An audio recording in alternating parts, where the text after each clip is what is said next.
சுடர பத்தின உண்மைகள் தெரிய வந்த உடனே விஜய் இருந்துட்டு இதுக்கான ஒரு மிகப்பெரிய ஒரு இத வந்து எடுத்திருந்தாங்க. அதாவது மிகப்பெரிய ஒரு ஆக்ஷன் எடுத்திருந்தாங்க அப்படின்னா பிரச்சனையே கிடையாது.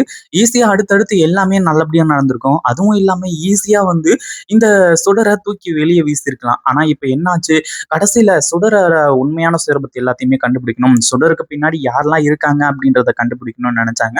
ஆனா கடைசியில இந்த சுடர் இருந்துட்டு நம்ம வெண்பாவ இங்கிருந்து கடத்திட்டு போவாங்க அப்படின்னு கொஞ்சம் கூட எதிர்பார்க்கவே இல்ல அப்படின்னு தான் சொல்லணும். ஏன்னா அந்த அளவுக்கு சில சம்பவங்கள் எல்லாமே சிறப்பா நடக்க ஆரம்பிச்சிருச்சு. இப்போ சுடரோட உண்மையான சுயரூபம் எல்லாருக்குமே தெரிஞ்சு போச்சு. ஏன் கதிரேசன், நிஷா இவங்களுக்கும் வந்து உண்மை தெரிஞ்ச நிலையில இங்க அடுத்ததா என்ன பண்றது அப்படின்னு சொல்லிட்டு வந்து தெரியாம இருந்த இந்த சுடர் இருந்துட்டு இப்போ வெண்பாவை கடத்திட்டு போயிட்டாங்க. இதுக்கப்புறம் வந்து வெண்பாவை காப்பாத்துறது தான் இவங்களோட முழு நேர வேலையா இருக்க போகுது. அதுவும் இல்லாம இந்த சுடரே வந்து டைரக்டா விஜய்க்கு ஃபோன் பண்ணி இந்த மாதிரி உன் பொண்ணெல்லாம் எனக்கு முக்கியம் கிடையாது. எனக்கு தேவை 50,00,000 அந்த 50,00,000 கொடுத்த அப்படின்னா நான் உன் பொண்ணை உயிரோட விட்டுறேன் அப்படிங்கிற மாதிரி வந்து சொல்லிட்டு இருக்காங்க. ஆனா உண்மையிலேயே சுடர் அதை செய்ய போறாளா அப்படின்னு கேட்டீங்கன்னா கண்டிப்பா கிடையாது. அதாவது ஒரு பக்கம் நம்ம விஜய் இருந்துட்டு உனக்கு தேவை பணம் தானே, அந்த பணத்தை நான் கொடுக்குறேன் அப்படிங்கிற மாதிரி வந்து சொன்னாலுமே கூட இன்னொரு பக்கம் கதிரேசன் இருந்துட்டு இங்க பாரு சுடர், உனக்கு வந்து ஒத்த பைசா கிடைக்காது. இதுக்கப்புறம் வந்து நீ இதை பத்தி பேசிட்டு இருந்த அப்படின்னா உன்னை நான் என்ன பண்ணுவேன்னு எனக்கு தெரியாது. முதல்ல என்னோட பேத்திய கொண்டு வந்து எங்ககிட்ட ஒப்படைச்சுட்டு நீ பாட்டுக்கு போயிட்டே இரு. இல்ல அப்டின்னா கண்டிப்பா உன்ன நான் சும்மா விட மாட்டேன் அப்டிங்கிற மாரி சொல்லி பயங்கர கோவத்தோட வந்து சொல்லியிருக்காங்க. ஆனா அதே சமயத்துல விஜய்க்கு வந்து இது ரொம்ப இம்பார்ட்டன்டான ஒரு விஷயம். அதே சமயத்துல இந்த சுடர சும்மா விடக்கூடாது அப்டின்னு சொல்லிட்டு இவங்க எல்லாருமே முடிவு பண்ண ஆரம்பிச்சுட்டாங்க. உண்மையிலேயே இந்த ஒரு விஷயத்த கொஞ்சம் கூட எதிர்பார்க்கவே இல்ல அப்டின்னு தான் சொல்லணும். அதுவும் இல்லாம இப்போ இந்த சுடர வந்து எப்படியாச்சும் வந்து ஆ கண்டுபிடிச்சிடணும். அதாவது வெண்பாவ காப்பாத்திரணும் அப்டின்ற ஒரு முயற்சியில இவங்க எல்லாருமே இருந்துட்டு இருக்காங்க. இப்போ போலீஸ்க்கு போகணும்னு நினைச்சாங்க. போலீஸ்க்கு போற மாதிரி இல்ல. ஏன்னா போலீஸ்க்கு போன் பண்ணாலே அங்க வெண்பாவுக்கு ஏதாச்சும் வந்து ஆயிடுமோ, ஏதாச்சும் பிரச்சனை ஆயிடுமோ அப்படிங்கிற மாதிரி வந்து சொல்லி ரொம்ப பயந்துகிட்டு இருக்காங்க. கடைசியில இந்த கதிரேசனை வந்து கன்வின்ஸ் பண்ணி இந்த மாதிரி நீங்க எனக்கு 50,00,000 வந்து கடனா கொடுங்க, அந்த 50,00,000 நான் எப்படியாச்சும் வந்து திருப்பி கொடுத்துட்றேன் அப்படிங்கிற மாதிரி வந்து சொல்லிட்டு இருக்காங்க.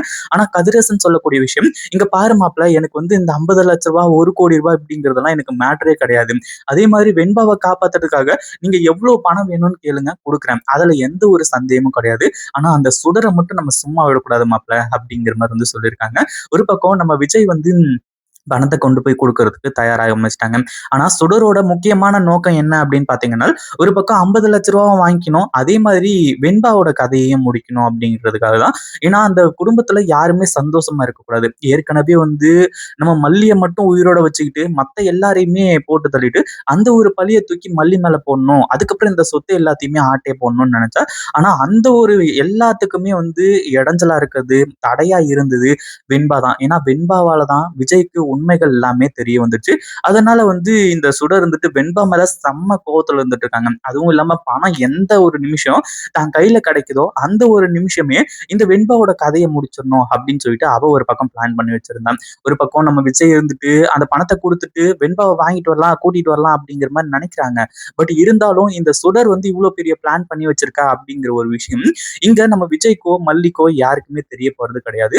அதே சமயம் இப்போ வெண்பாவை காப்பாத்தி ஆகணும். என்ன நடந்தாலும் சரி, பணத்தை கொடுக்குறோமோ இல்லையோ, அதே சமயத்துல இந்த சுடரையும் வந்து பிடிக்கும் அப்படின்ற மாதிரி சொல்லி நம்ம விஜய் பக்காவான பிளான போட்டிருக்காங்க. ஆனா கடைசியில நம்ம மல்லி இங்க அதிரடியான ஆக்ஷன் கொடுப்பாங்க அப்படின்னு கொஞ்சம் கூட எதிர்பார்க்கவே இல்லை.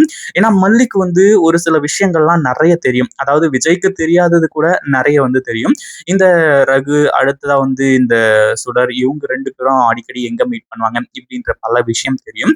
அந்த ஒரு காரணத்தினால மல்லி இருந்துட்டு இந்த சுடரை வந்து ஃபாலோ பண்றதுக்கு ஒரு முக்கிய விஷயமா இருக்க போகுது. அதுவும் இல்லாம இங்க இருக்கக்கூடிய ரவுடியோட போன்ல இருந்து மல்லியோட போனுக்கு லொகேஷன் ஷேர் ஆயிடுது. யார் பண்றாங்க அப்படின்னு பாத்தீங்கன்னா நம்ம வெண்பா தான். வெண்பா வந்து எப்பவுமே மாஸ் காட்டுவாங்க.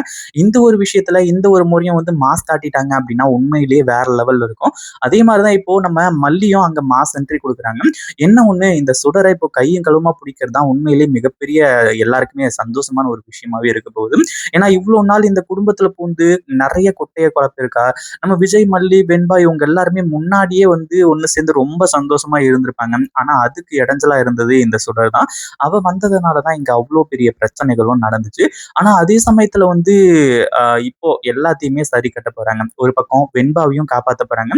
ஏன்னா இந்த சுடர் இருந்துட்டு பணத்தை வாங்கிட்டு வெண்பாவை போட்டு தள்ளணும் அப்படிங்கிற மாதிரி நினைச்சா இல்லையா. ஆனா எதுக்குமே வந்து இங்க இடம் கொடுக்கவே இல்லை. கடைசியில நம்ம மல்லி மாசம் என்ட்ரி கொடுத்து இந்த சுடர் கையில இருந்து வெண்பாவை வந்து காப்பாத்துறாங்க. அதே மாதிரி விஜயும் வந்து இந்த சுடர் கிட்ட பணத்த குடுக்குற மாரி குடுத்து, கடைசியில அந்த பணத்தையும் மீட்டுர்றாங்க.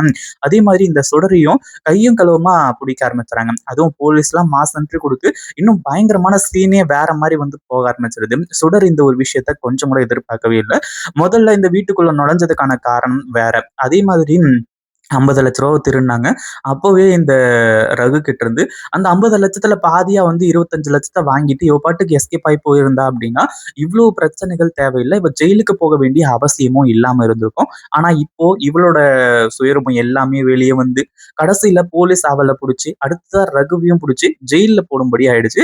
இப்போ இந்த சுடருக்கு இது எல்லாமே தேவைதான் அப்படின்னு சொல்லலாம். அதுவும் கதிரேசன்லாம் வந்து பயங்கரமான கோவத்துல இருந்துட்டு இருக்காங்க. பட் இருந்தாலும் இந்த ரேணுகாவோட முகம் வந்து இந்த சுடருக்கு இருக்கிறதுனால நம்ம விஜய், அடுத்ததா கதிரேசன் இவங்க எல்லாருமே இந்த சுடரை எதுவுமே பண்ண முடியாம வந்து தவிச்சுக்கிட்டு இருக்காங்க. ஏன்னா சுடர் அதாவது ரேணுகாவை வந்து கை நீட்டி அடிச்சது கூட கிடையாது. அப்படி இருக்கும்போது அதே ஒரு முகஜாடையில இருக்கக்கூடிய சுடரை ஒண்ணுமே பண்ண மாட்டாங்க. என்ன ஒண்ணு இதுக்கப்புறம் இந்த சுடரால எதுவுமே பண்ண முடியாது. அவளை தூக்கி ஜெயில்ல போட்டாச்சு. இப்போ நம்ம வெண்பா, விஜய், அடுத்ததா மல்லி இவங்க எல்லாருமே சந்தோஷமா அவங்களோட வாழ்க்கைய வந்து தொடங்க போறாங்க. ஏன்னா இதுக்கு முன்னாடி அதுதான் பிளானா இருந்துச்சு. இதுல ரேணுகா அப்படின்னு சொல்லிட்டு இந்த சுடர் வந்தது தான் பிரச்சனையா இருந்துச்சு. ஆனா இப்ப எல்லாமே சால்வ் ஆக ஆரம்பிச்சிருச்சு. இத பத்தி நீங்க என்ன நினைக்கிறீங்க? அந்த வீடியோ பிடிச்சிருந்தா லைக் பண்ணுங்க, ஷேர் பண்ணுங்க. இப்பதான் நம்ம சேனலுக்கு ஃபர்ஸ்ட் டைம் வரீங்க அப்படின்னா, கீழ இருக்க சப்ஸ்கிரைப் பட்டனை பிரஸ் பண்ணிக்கோங்க.